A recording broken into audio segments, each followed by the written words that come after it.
Hello everyone, day 3 my weight loss journey series. And same weight ఉన్నాను, but నాది already 2 months నుంచి చేస్తున్నా కాబట్టి నా వాటర్ కంటెంట్ అంతా పోయింది బాడీలో. సో మీరు స్టార్ట్ చేస్తే కనుక మీకైతే డైలీ 1 kg కానీ 1/2 kg కానీ రిజల్ట్ అయితే కనిపిస్తుంది.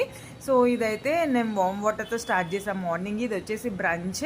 నేను ఎగ్ దోశ వేసుకున్నాను, అలాగే కీరా అండ్ చట్నీ వచ్చేసి రోస్టెడ్ పీనట్స్ అండ్ సీడ్స్ అన్నీ pumpkin seeds, sunflower seeds, walnuts అన్నీ మిక్స్ చేసి నేను చట్నీ కింద ప్రిపేర్ చేసుకున్నాను. 4కి నేను యాపిల్ తీసుకున్నాను, 5కి టీ తీసుకున్నాను. ఇది వచ్చేసి నా డిన్నర్.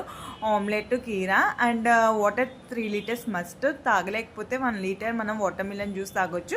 రిమైనింగ్ 2 liters వాటర్ తీసుకున్నాను. 9 o'clockకి నేను ఇలా దానిమ్మ గింజలు తీసుకున్నాను, ఒక బౌలు. వాటర్ అయితే మస్ట్ 3 liters తీసుకోండి. ఈవినింగ్ డిన్నర్ 7 కంప్లీట్ చేసేయాలి. అండ్ స్వీట్స్ అవాయిడ్ చేయండి, ఆలివ్ ఆయిల్ యూస్ చేయండి. Please subscribe for more.